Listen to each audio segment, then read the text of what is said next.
大家好，申万我之前说过，风吹半夏这个名字差个火候，少了一个字，结果赵丽颖最新的一个动作给间接添上了。鬼聪明是什么？以前是汉堡，现在是风筒，您懂的。潮湿、郁闷、阴冷、冻结都需要一个宝贝去化解，这个宝贝王一博也需要。几部大手笔的电影制作，雷声大雨点小，这些题材迥异、背景不同的大银幕，居然同时被按下了暂停键。这不是潮湿、郁闷、阴冷、冻结可以形容的。所以王炸弟弟王一博或许也在等待王炸姐姐的同一个动作。那么解冻到底需要什么呢？与王一博一荣俱荣、同舟共济的乐华，是不是也需要这个宝贝呢？视角永恒359度，观点永恒与别不同的申万我，还是要恭喜一把赵丽颖，心想事成的。毕竟改开大戏上线第一，其他都是浮云。由傅东育、毛薇执导，赵丽颖、欧豪、李光洁领衔主演的现实主义题材电视剧《风吹半夏》最终官宣定档，11月27日起在江苏卫视、浙江卫视、爱奇艺3大平台播出。官方微博配文：要什么避风港，拼搏才是梦想，逆流而上，一路披荆斩棘，梦想终将会实现。这话说的实在满分，字字句句似乎在陈述剧情本身。然而呢，但是呢，但凡熟悉本频道的朋友们都知道，这明晃晃是在指这部剧的上线艰难。话说，披荆斩棘，至于吗？风吹半夏改编自阿奈原著小说《不得往生》，以钢铁行业为故事背景，讲述了许半夏、赵丽颖氏、童潇琪、欧豪氏、陈宇宙、黄登登氏组成的钢三角如何白手起家，从最初以收费钢铁为业务，后逐步接触钢铁行业，最终凭借独到的眼光和果敢的性格闯出一番天地的故事。在这样一部时代群像剧中，既有许半夏、童潇琪、陈宇宙等平凡普通的小人物，他们为了梦想奔流涌动，在时代的浪潮中倔强生长；也有赵磊、李光洁氏、武建社刘威氏、裘必正、冯佳怡氏、高跃进、柯蓝氏等各色各样的商界人物，饱含着商场竞争和人情冷暖。某种程度上来说，《风吹半夏》不仅是一部普通人的奋斗史，也折射出上世纪90年代我国民营企业的发展历程。演员阵容上，《风吹半夏》汇聚一众实力演员，赵丽颖饰演的许半夏更是令网友期待。作为85花的代表之一，赵丽颖近年来不断在荧屏尝试转型，《风吹半夏》是其在《幸福到万家》之后再一次出演现实题材作品，在角色设定、造型装扮上也都有了相当大的突破。剧中，许半夏的母亲因难产而死，父亲则对她不闻不问，这样的成长环境反而养成了许半夏敢闯敢拼的性格。随着经济的腾飞，许半夏带着兄弟童潇琪、陈宇宙从废钢运输生意做起，凭借着敏锐的市场嗅觉，在钢铁行业中拼得了一席之地，并最终赢得了事业、爱情双丰收。从剧集片花来看，赵丽颖摇身一变成霸气女老板，画着颇具时代感的浓妆，再加上一头披肩大波浪卷发，观众形容这个造型气质拿捏得稳稳的。据悉，在《风吹半夏》中，根据不同时代、不同身份，服化道团队共为赵丽颖打造了180套造型，尽显复古版摩登时尚风。这种宣传的确淡化了剧集本身的冲突，让赵丽颖的形象更加温情、时尚、和谐、富裕。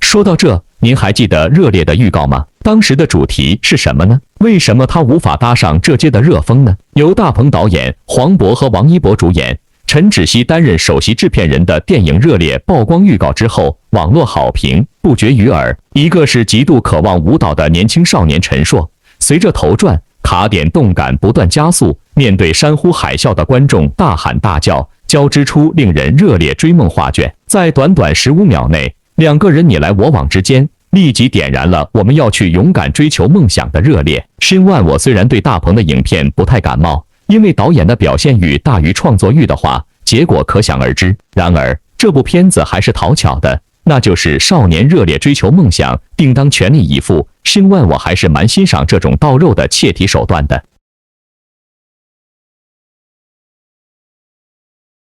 众所周知，大鹏的电影都是善于从生活中普通的百姓中捕捉角色并提取人物的质感。这部电影将重点放在一个普通的平凡少年身上，让我们看到在艰苦的生活磨砺下，小男孩逐渐成长为参天大树。黄渤在大银幕上塑造了无数生动的人物形象，一举一动都揭示着角色的独特魅力，使观众印象深刻。王一博凭借多年的舞蹈技巧，也为角色增添了很多，而一群专业舞者加入了，使这部电影备受期待。这次导演大鹏和黄渤与王一博大银幕之间的首次合作引起了网友们的期待。尽管大鹏导演的电影很多，但与黄渤这样的口碑、实力和票房吸引力强的演员之间真正合作的仍然很少。这次的合作是强有力的联合力量，关注普通小人物的渴望，在平凡的小人物心中集中着向往。这部电影热烈的幕后聚集在强大的团队中，首席制作人陈芷溪也是继电影《煎饼侠》、缝纫机乐队、吉祥如意之后，再次与导演大鹏联手。电影摄影指导为钱天天和钟瑞，两人参加了《送你一朵小红花》的创作，并获得了良好的声誉。如此专业的幕后班底为电影保驾护航，所以不少人相信一定会给观众带来独特的观看感。回过头想想，全世界任何地方跳舞都没差，这话的的确确很切题，非非常常的带感。电影热烈的主题更接近现实，选择演员精确定位，两位主演都有舞蹈经历，其中黄渤在成为专业演员之前曾担任过7年的舞蹈教练，而王一博则更加不用说了，因为今年街舞比赛开场舞使更多的人注意到他，网友称其跳起舞真的赏心悦目，很舒服的感觉，这才是青春该有的样子。电影主要讲述的是街舞老炮儿丁雷，黄渤是偶遇卖艺少年陈硕，王一博是丁雷忽悠陈硕加入自己经营的舞团，舞团内高手如云，性格各异，与陈硕碰撞出不同的火花，笑料不断。陈硕热烈追梦，期待着上场的机会，却发现丁雷邀请他其实另有目的，而丁雷和陈硕也都将面对接二连三的沉重打击，他们能否逆风翻盘，回击人生难题？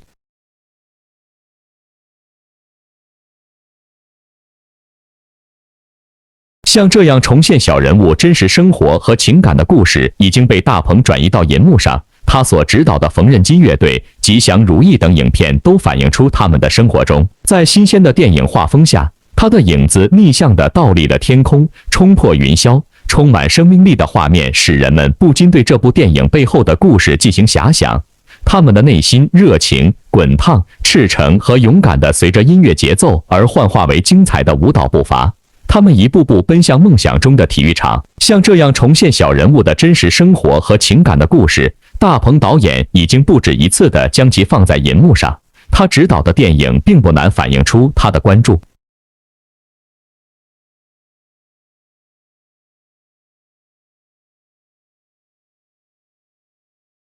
他确实是一个有些想法的演员和导演，许多人认识他是从《屌丝男士》系列开始的。我个人喜欢看这一系列网络喜剧，在幽默的同时展现了许多现实中小人物的生活，热烈将镜头聚焦于小人物的热烈青春，并在主演的选择中令人耳目一新。黄渤遇到了新一代青年演员王一博，街舞喜剧主题，您能看到嘻哈人物王一博的本色表演，并期待着王一博和黄渤老师，他们将产生不同的喜剧效果。大家都希望将追逐少年的最终梦想的故事讲得不庸俗，并期待黄渤、大鹏、王一博和街头舞蹈演员的表现，同时还有岳云鹏、宋祖儿和小沈阳等许多喜剧演员加入，他们又会遇到什么样的火花？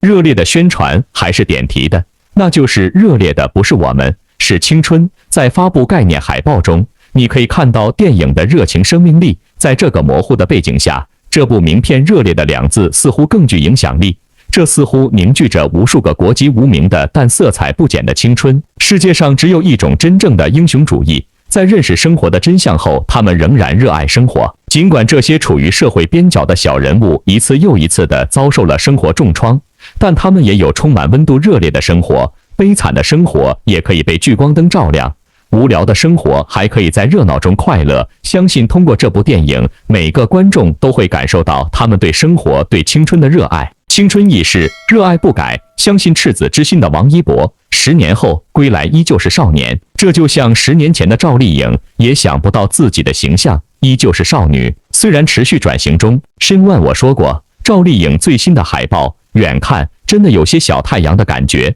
因为申万我特别喜欢皮草皮毛烘托出来的圆融贵气和灵风温暖，还有就是可以减龄、可以保鲜的人类1/3的容颜。这个时候的赵丽颖更是如此，年轻的跟雪地里奔跑的狮子狗一模一样。奔跑的人总有延伸的路，这是妥妥的。不知道您赞不赞同申万我老是与众不同的说法？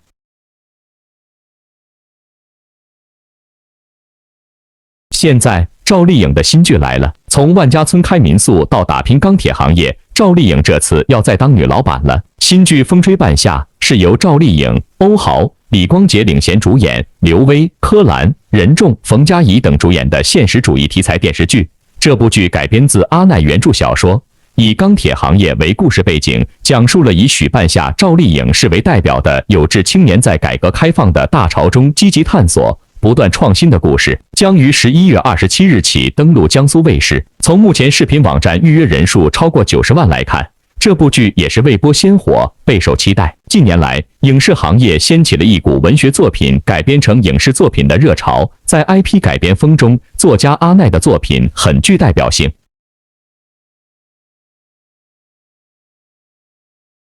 尤其小说改编而成的电视剧都挺好，《欢乐颂》《大江大河》无一不成为年度爆款。即将播出的《风吹半夏》改编自阿奈原著小说《不得往生》，小说在豆瓣评分达到8.2分，所以影视化之后也是备受网友关注。剧中讲述了许半夏、童潇齐、欧豪氏、陈宇宙、黄登登氏组成的钢三角如何白手起家，从最初以收费钢铁为业务，后逐步接触钢铁行业，最终凭借独到的眼光和果敢的性格闯出一番天地的故事。演员阵容上，风吹半夏这次也汇聚了一众实力派。作为85后小花，赵丽颖近年来也不断在荧屏尝试转型，风吹半夏是她在幸福到万家之后再一次出演现实主义题材的作品。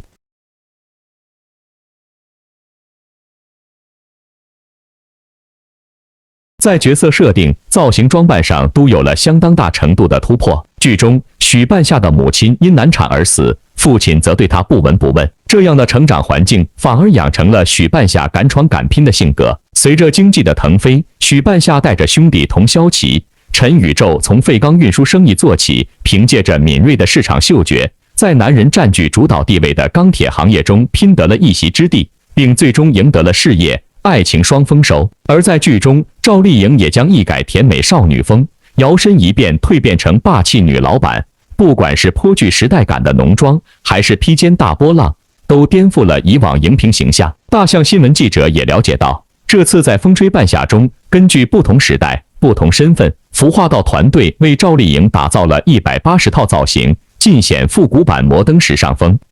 事实上，在这样一部时代群像剧中，既有许半夏、童潇齐、陈宇宙等平凡普通的小人物，他们为了梦想奔流涌动，在时代的浪潮中倔强生长；也有赵磊、李光洁氏、武建设、刘威氏、裘必正、冯佳怡氏、高跃进、柯蓝氏等各色各样的商界人物，饱含着商场纷争和人情冷暖。在主创们看来，《风吹半夏》某种程度上来说，不仅是一部普通人的奋斗史，也折射出上世纪90年代我国民营企业的壮大历程以及社会的发展变革。好事临门，在这部电视剧《风吹半夏》官宣定档11月27日播出后，主演赵丽颖晒出海报并发文说：“凡事有好坏，半夏分生熟，许老大已就位。”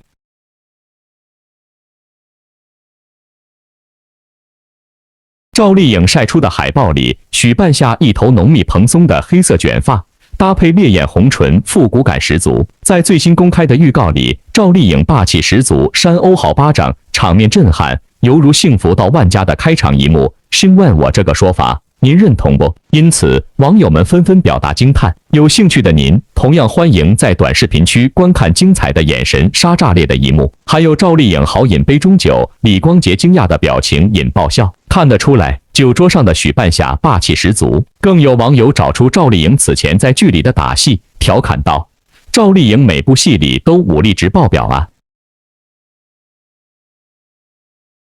有人更说看见赵丽颖在打海清的神，这姐们看着是真糊呀。既然打了，那么请大家以后就放尊重点，可以称呼赵丽颖的新外号屠神者。申万我说到这也是想笑，因为人民群众的智慧是无限的，想象力也是无限的。当然了，对于欧豪被打得好惨的一幕，海清老师可能终其一生都想不明白自己那晚究竟怎么了。当然，赵丽颖还有一个更响的名号——卫视拯救者。曾经的知否救芒果，今年的幸福到万家，又拉上东方、北京两台，不出意外，风吹半夏也会承担起这样的功能。现在，赵丽颖的号召力确实已经到了毋庸置疑的地方。真实的剧粉是多年跟过来的，现在路人一听是赵丽颖的新剧，都有兴趣去看上几下。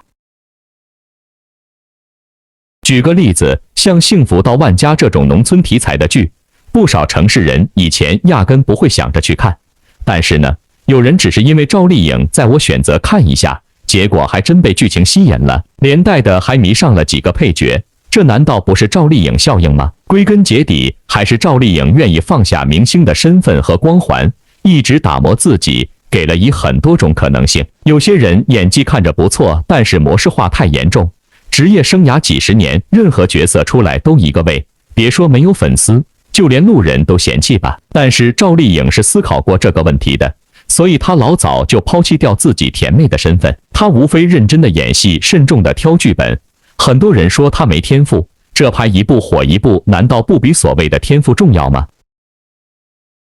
这样一个有号召力、肯努力的女演员，谁是片方都会把好剧本给她的，这才是萤火虫心目中的头部演员。一部剧好不好看，第一肯定是看底子。风吹半夏这制作班底，谁看了不说一句好牛？咱就说谁还没看过傅东育导演的作品《理想照耀中国》《破冰行动》《冰与火》，哪个拎出来不是好评不断？光是看这几部作品，就可以看出傅玉东导演在叙事的风格上可以说是极具特点，且颇具现实主义色彩。风吹半夏这部年代感的创业剧，这不妥妥的是傅导的拿手好戏吗？狠狠地拿捏住了。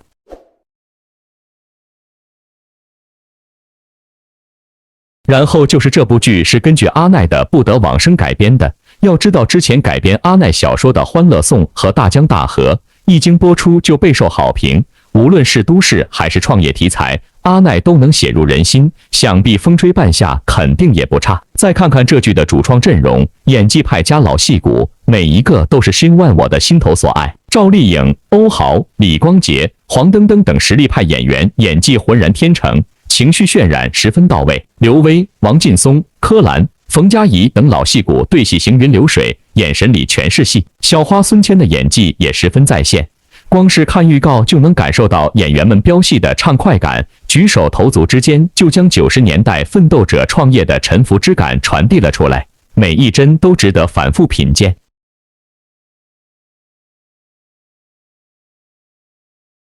好家伙，这演员阵容再加上制作班底，绝对能起到1+1大于2的作用。风吹半夏，谁不狠狠的爱了？反正申万我已经搬好小板凳，准备好瓜子花生，就等剧集开播后帮大家分享脑洞了。之前有粉丝做了一个风吹半夏的人物关系图，申万我不太在意每个人的人设，无论是个人人设还是群像，只要人物带感，眼神入戏，台词入坑就够了。申万我的感受，您认同不？当然了，理顺关系也有好处，那就是心里有底。话说，全剧最刚的许半夏是最强大脑，对商业市场的敏锐度 max。全剧最硬佟骁琪，做事就是秉承一个莽字，但对许半夏十分的忠诚。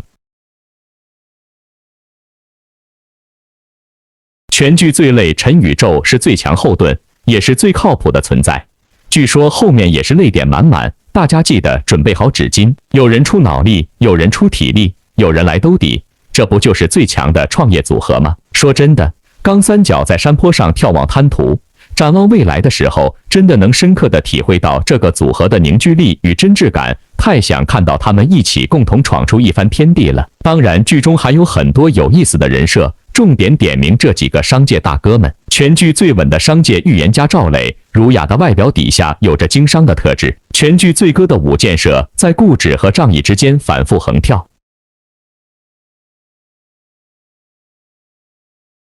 全剧最佛冯玉和全剧最皮裘毕正，一个安于现状，一个反复折腾，已经有预感会闹出不少笑话了。在预告中就能看出，这群商人会因为利益而争执，也会因为别离而充满温情。他们虽然逐利，但也有重义的一面。正如许半夏所说，不想做一个在商言商的人，这也是这部剧想给观众表达的吧。风吹半夏中每一个角色不是扁平化，而是更加多面立体，真实而又真挚。无论是正经、搞笑、温馨，你要的人设这里全都有，值得一整个爆吹。这剧情内容有劲，当然剧情内容上也是非常给力。最重要的肯定是我们赵丽颖饰演的许半夏。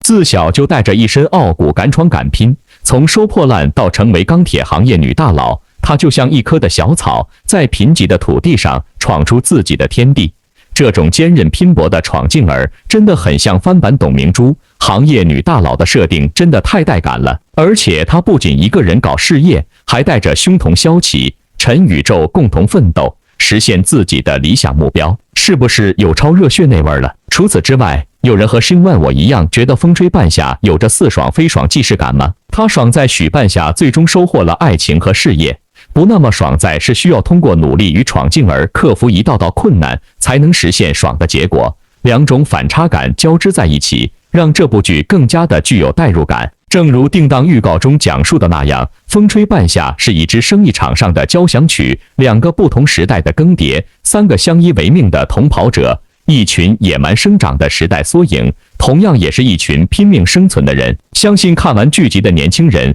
一定能够深刻地感受到其中的拼搏奋斗内核。毕竟这集具闯感的剧情，谁看了不想去创业啊？不得不说，这样无论从哪个角度看都是高品质的剧集，实在是让人期待。风吹半夏值得一爆，谁不想看逆风翻盘，从小小人物成为行业大拿的故事呢？这部剧从最初的选角、开拍以及后来的杀青，一直都备受外界关注。如今终于定档，期待值瞬间拉满。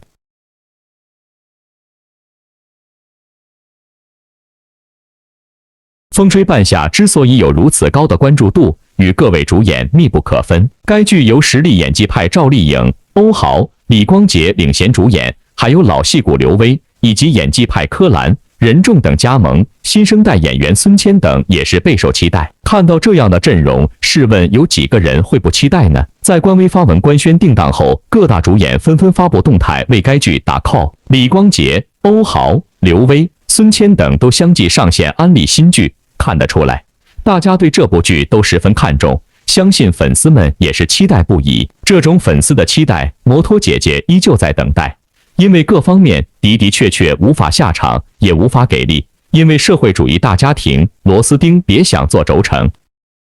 所以捆绑了王一博的乐华，紧张程度比粉丝还要紧张。毕竟粉丝可以没有乐华，但乐华不能没有王一博。现在曾主动叫停港股 IPO 的乐华娱乐，时隔3个月再度更新招股书，向港交所发起冲锋。2022年3月，乐华娱乐首次向港交所递交上市申请，并于8月7日通过上市聆讯。原计划9月7日正式登陆资本市场，但在临门一脚之际，乐华娱乐中途变卦，延迟全球发售，暂缓港股 IPO 计划。据了解，乐华娱乐暂缓 IPO 的原因是乐华娱乐留给资本市场的想象空间有限，因此市场给出的估值不及预期。深究原因，很大程度上与其艺人管理业务占据营收比重太高，该业务又较为依赖公司头部艺人的现状有关。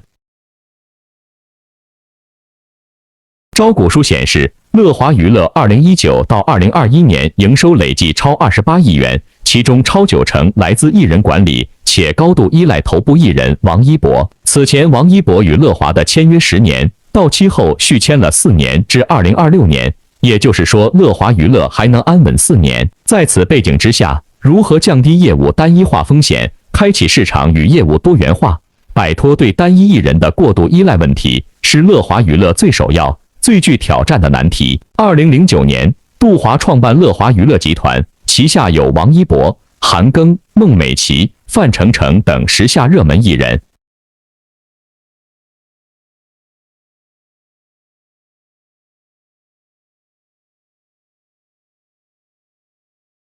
回顾融资历史，乐华共完成3轮融资，投资方包括华人文化、阿里巴巴、字节跳动、乐博资本和荣喜创投等。2012年10月，乐华娱乐宣布完成数千万元 A 轮融资，吸引到了乐博资本、荣喜创投两个投资方。2014年，华人文化集团又参与了乐华娱乐融资规模达2.55亿元的 B 轮融资。1年后，互联网行业的两个巨头阿里、字节跳动通过旗下关联的公司成为了乐华娱乐背后的新股东。此前，字节跳动也曾对彼时拥有 Angelababy、周冬雨、陈赫、张钧甯等数十位签约艺人的太阳川河进行过高达 1.8 亿元的投资。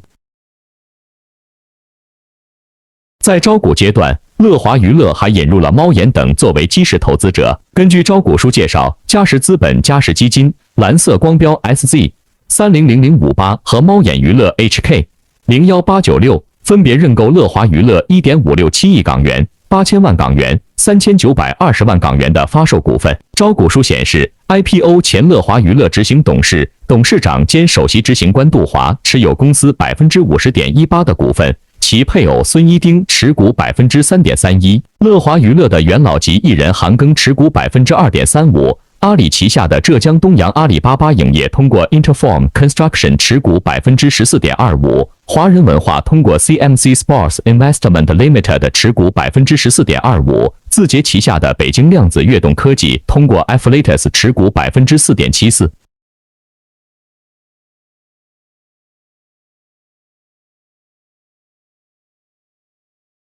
此次上市并非乐华娱乐首次冲击资本市场。早在2015年9月，乐华娱乐曾以乐华文化为简称，于2015年9月22日在新三板挂牌交易，代码为833564，但于2018年3月终止挂牌。新三板退市后，公司谋划在上交所主板上市。2018年3月，乐华娱乐向证监会备案了上市前辅导。基于长期业务发展计划和进一步扩张的融资需求的考虑，乐华娱乐于2021年5月终止了上市辅导。2022年8月24日，乐华娱乐启动招股，并计划于2022年9月7日在港交所上市。招股区间为每股发售股份 6.80 港元至 8.50 港元。然而，距离登陆港交所只有一步之遥，乐华娱乐突发公告，宣布了延迟全球发售、暂缓赴港 IPO 的决定。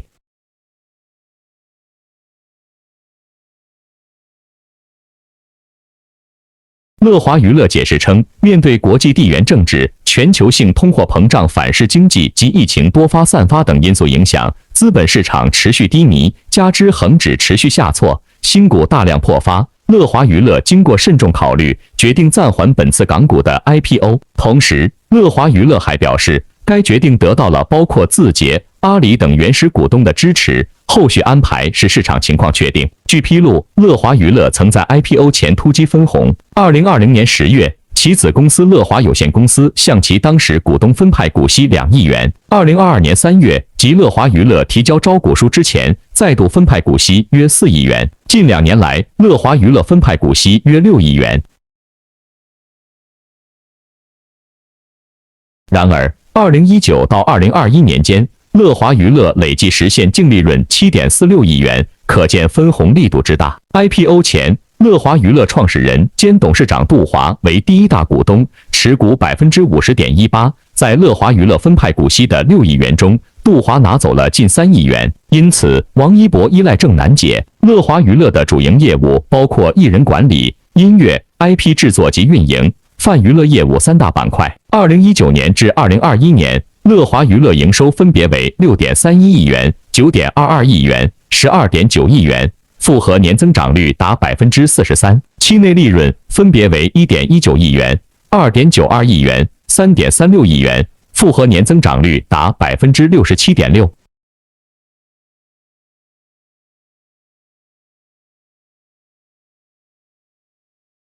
2022年前3季度，乐华娱乐实现营收 7.53 亿元，去年同期为 8.95 亿元，同比下滑 15.9%。期内利润为 13.45 亿元，去年同期为 2.37 亿元，同比大幅增长逾4倍。招股书披露，期内利润的大幅增加主要由于可转换优先股的估值变动。截至2022年9月30日止9个月，乐华娱乐录的可转换优先股的公允价值收益为人民币12.04亿元。若抛开这一因素，乐华娱乐期内利润1.41亿元，较去年同期下降40.5%。在三大主营业务中，乐华艺人管理业务占营业收入的大头。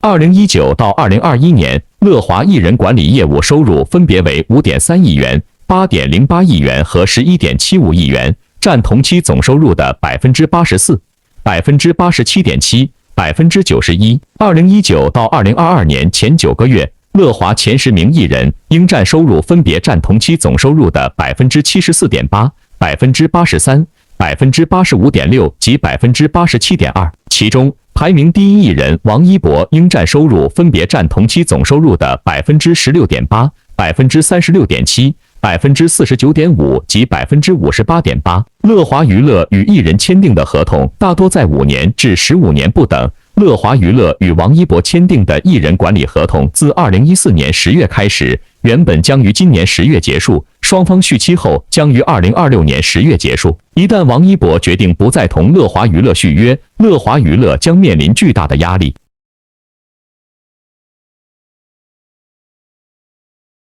2019到2021年，音乐 IP 制作及运营业务分别为乐华娱乐取得7473.4万元、9271.9万元、7773.8万元的营收。该业务营收对总营收的占比从11.8%下跌至10%，又在2021年进一步下跌至6.1%。泛娱乐业务的营收分别为2647.4万元、2108.2万元、3786.9万元，对总营收的贡献占比均在5%以下，并在2020年、2021年跌至3%以下。营收、净利增长的同时，乐华娱乐的营业成本也在同比攀升，从2019年的3.52亿元上涨至2021年的6.88亿元，翻了近1倍。为了持续不断地维持旗下艺人的热度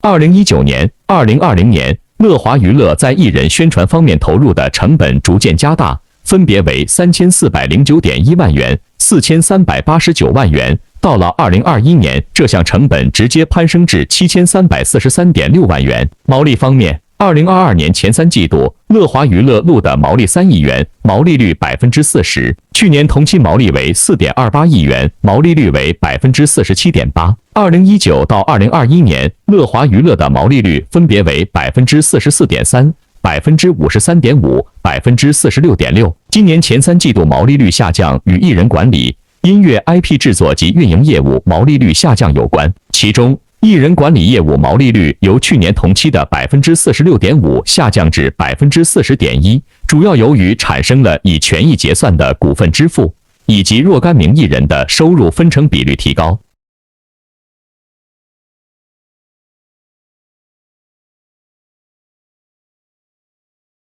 音乐 IP 制作及运营业务的毛利率由去年同期的55.4%下降至30.1%，主要由于音乐作品制作成本增加，跟着多位艺人塌房埋风险，这点新闻我提到多次了。严重依赖头部艺人的背景下，乐华娱乐不得不面对艺人带来的各种风险。对此，乐华娱乐也在招股书中坦言，我们的大部分收入来自艺人管理业务，倘我们未能维持与艺人及训练生的关系，或扩大我们签约的艺人及训练生的数目，我们的业务、财务状况及经营业绩或受重大不利影响，风险已然开始显现。招股书显示，截至2022年9月30日止9个月，乐华娱乐的艺人管理业务收入由去年同期的8月18日亿元减少17.1%至6.78亿元。为了一点点剥离对头部艺人的依赖，找到能够抗风险的营收模式，8月起，乐华娱乐也开始了一系列业务方向探索。一方面，乐华娱乐发力数字艺人，乐华娱乐2020年推出的虚拟艺人组合 ASO 已经凭一己之力撑起了泛娱乐业务板块。在 ASO 火热的2021年里，乐华娱乐的泛娱乐业务毛利率由2020年的56.5%增加到了2021年的77.7%。此外，乐华娱乐也开始在电商带货，剧集等领域试水。乐华娱乐重心部分转移至短视频平台，主攻电商带货。乐华娱乐已在抖音开设官方直播间乐城 Store， 探索直播电商，主要售卖旗下艺人专辑周边、代言产品等。另外，乐华娱乐还涉足剧集制作领域，在今年8月推出了首部自制剧《我的1/2男友》，由旗下艺人金子涵、江信熙主演。配角也皆为乐华娱乐艺人。有业内人士认为，乐华娱乐这一系列行为是为了打破自身业务的单一性，开启市场与业务多元化，以摆脱对单一艺人的过度依赖问题，降低业务单一化风险。另一方面，则是打造创始人杜华个人 IP。今年8月以来，杜华个人短视频平台账号开始频繁更新，以职场加内容效仿杨天真、黄睿账号运营模式。将职场、生活、人生箴言等融入剧情之中，有意识将华华子的昵称带入粉丝圈层，试图打出个人 IP 价值，并将自创品牌产品推向原有的粉丝受众。不过，目前看来，杜华仍旧因视频无内容输出备受诟病，账号评论区也大多被旗下艺人粉丝的不满言论占据，其 IP 效应并不十分显著。除此之外，乐华娱乐旗下已成名艺人的商业价值也有所下降。近年来，李问翰、黄明昊、孟美岐、丁泽仁等艺人塌房事件频出，甚至 ASO 这样的虚拟艺人也面临塌房。不仅重创艺人形象，也令乐华娱乐的招牌深受影响。可以说，高度捆绑王一博也决定了乐华娱乐的脆弱性。这之前，男明星吴亦凡、李易峰、邓伦因各种原因纷纷跌入谷底。在乐华娱乐上市的关键时刻，网上甚至传出王一博被包养等传闻，逼得乐华娱乐紧急澄清。同时称，针对此次恶意造谣事件，已于2022年9月13日向公安机关报案，坚决通过一切法律手段维护王一博先生的合法权益，坚决抵制任何造谣生事的行为，绝不姑息。外界分析，王一博陷入风波，可能是导致乐华娱乐9月上市搁浅的重要原因。这种不断的尝试和进取情况，恐怕明年依旧会继续，只是机会，您懂的。毕竟大环境弄人，首当其冲的王一博，的的确确依旧会在风口浪尖中一个人孤勇。一个人孤勇，有时候还是熟悉的主场最安全。毕竟挑战新领域，就会出现新问题或新人士，特别是相对复杂的电影圈，那里的水比海深，深万我的这个说法。相信您懂的。现在，身为电视剧女王的浅水区女主赵丽颖自然是备受关注。她在风吹半夏官宣定档后，第一个站出来发文宣传。赵丽颖晒出自己美美的剧照，并写道：“凡事有好坏，半夏分生熟。”文末一句徐老大已就位和可爱欢呼的小表情抢足镜头，看得出来新剧定档，赵丽颖是真的开心到飞起了。随后，赵丽颖工作室转发了 BOSS 的动态，并写道：“于严寒之中破土而出，飒立于人潮，且看他闯出一片天。”11月27日，一起来见证许半夏的故事，一起坐等赵丽颖的新剧。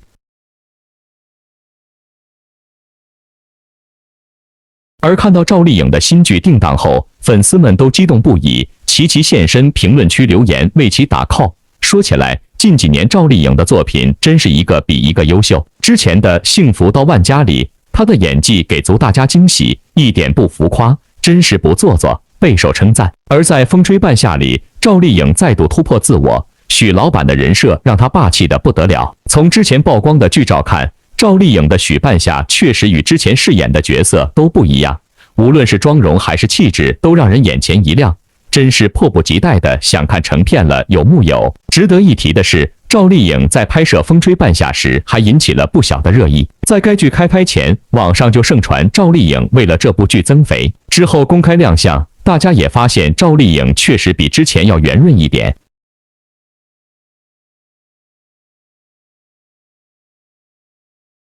对于网友的猜测，赵丽颖晚些时候给予了回应，她晒出自己的对脸剧照，并发文称自己没有特意增肥，只是演着演着就胖了，角色使然，莫名就被赵丽颖的认真语气给可爱到了。虽然拍这部剧胖了一丢丢，但不可否认的是，这样的赵丽颖依旧很美，很养眼。前些日子，工作室久违晒出赵丽颖的近照，惊艳一众网友。当天出镜，赵丽颖正在做造型，披着秀发，化着美妆的她随意中带着点慵懒。她穿着一身白裙，灵动可人。随手拍的镜头下，赵丽颖的颜值无懈可击，脸蛋儿精致的没话说，完全看不出来她已经35岁了。不仅如此，有眼尖的网友将关注点放在了赵丽颖的手臂肌肉线条上。真是没想到，看着瘦瘦小小的赵丽颖，居然还是肌肉型美女。瞧瞧这线条，平时的锻炼没少做啊，自律的一面令人无比佩服。自从和前夫冯绍峰离婚后，赵丽颖一心扑在事业上。目前她的新剧《风吹半夏》已经定档，而另一部刚刚才杀青的剧《与凤行》，期待值1点不输《风吹半夏》。而且这部剧不仅是赵丽颖和老友林更新二搭，她还是该剧的监制。这样的配置的确让人万分期待。在这个一个相对安全的区域，竞争是可见的，蛋糕也是可见的。水不深则睡得深，不知道您明白深问我这个说法不？比方说，《爱的28定律》播了10几天，到目前为止评分未出，数据甚至打不过轻喜剧《卿卿日常》，而这也是杨幂继《三生三世十里桃花》后最口碑2极分化的电视剧。杨幂粉丝安利说，都市言情剧内娱姐弟恋天花板。结果呢 ，UP 主吐槽说，拿律师背景当儿戏，杨幂油腻到和东八区的张翰并列，双方诉求不一样，自然吵到不可开交。但《爱的28定律》真的算好剧吗？有人评论，只是披着职场背景谈恋爱而已，毋庸置疑。对当红女星杨幂来说，《爱的28定律》的播放成绩一般般。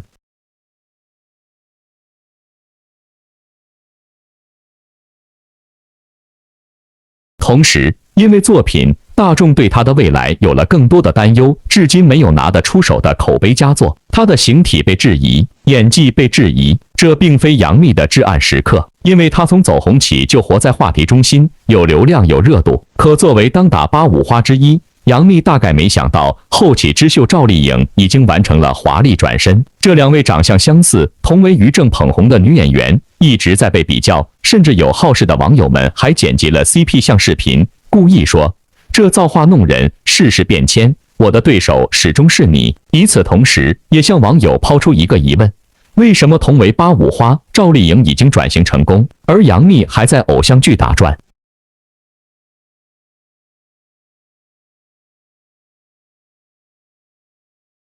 仔细翻开他们的人生经历，发现其实一切皆有迹可循。众所周知，赵丽颖和杨幂都是因偶像剧成名的，但2人的偶像路实际上有区别。杨幂早年间演的偶像剧角色多机敏可爱，灵气满满，她可以在宫锁心玉剧组演绎率真的现代少女晴川，也能客串几场戏就惊艳观众的杀手莫雪渊。有人戏称，杨幂的一双眼灵气逼人，所有的戏皆在眼里。2011年，她因出演内地第1部青川剧而走红。第2年，她转头扎进电影圈，出演了一些口碑并不高的电影，其中包括郭敬明的《小时代》系列。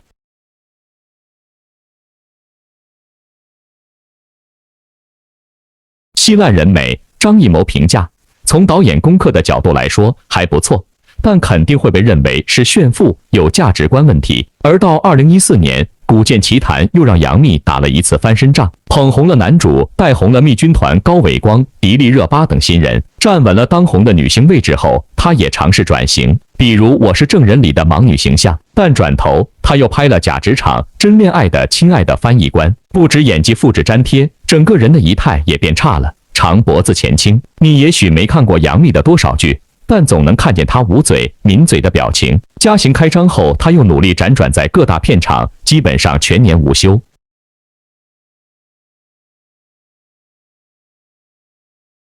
她是娱乐圈的劳模，而她的照片也渐渐透着一些疲惫感。幸好先偶剧《三生三世十里桃花》为她赢得了资本。那一年，杨幂的流量达到了巅峰，词条有杨幂之后再无白浅，这是杨幂的成名史。而赵丽颖就有些不同，同样大女主剧本，她的起步要更低。赵丽颖还是个小餐厅服务员时，她胆大心细，因为长相甜美、性子虎，她又被招去当销售。她的虎并不是嘴上说说而已。2006年，雅虎搜星节目开录，赵丽颖兴奋地在网上报了名。长于农村的她没才艺，不会唱歌跳舞，参加节目带来的是唱跑调的歌曲《隐形的翅膀》。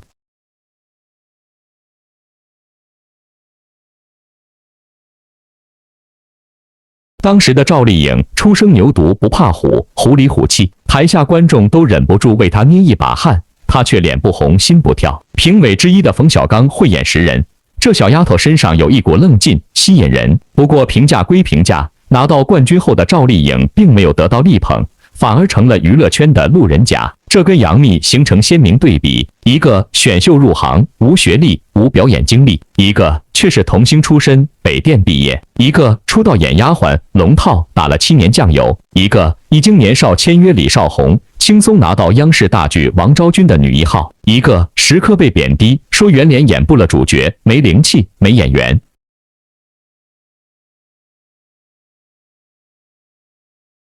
于是乎，在杨幂爆红那一年，赵丽颖才勉强得到了《新还珠格格》里晴格格的角色。网上有一句评价赵丽颖的话：“逆天改命，人间清醒。”这句话指的是，以她的外形、学历、背景，其实很难大红，但她真正做到了一步步往上爬。她在任何影视剧里，你找不到她自己。她不在乎我美不美吗？我妆容有没有时刻精致？郑晓龙评价赵丽颖：她不是只会玩漂亮的女演员，在幸福到万家，她是倔强的农村妇女，不走重复的路子，不演恋爱脑性女主。2013年，陆贞传奇横空出世，赵丽颖成了新晋小花。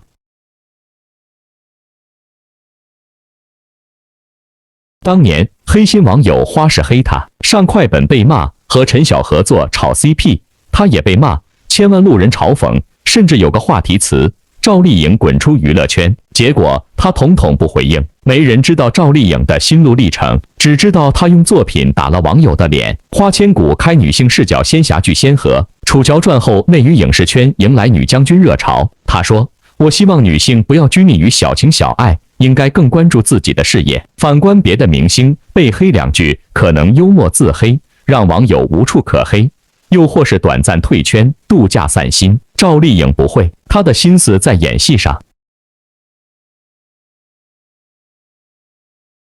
外界的声音好像听不到，与其劳心伤神，不如用作品自证。可能正应了冯小刚的评价，他身上有一股劲，不服输。瞧瞧杨幂怎么做的，在她被黑得最严重的那段时间，她心态很稳，轻松自黑，巧妙化解脚臭疑云。她越来越习惯自黑，上综艺、上节目，她不怕苦，不怕累，素颜出镜，直言不需要别人理解。同样的大女主想法，可交出来的作品却大相径庭。此时有粉丝表示，都是嘉行传媒害了杨幂，给她接了太多烂片，姐姐实惨。工作团队的长期合作，让她缺少了壮士断腕的勇气。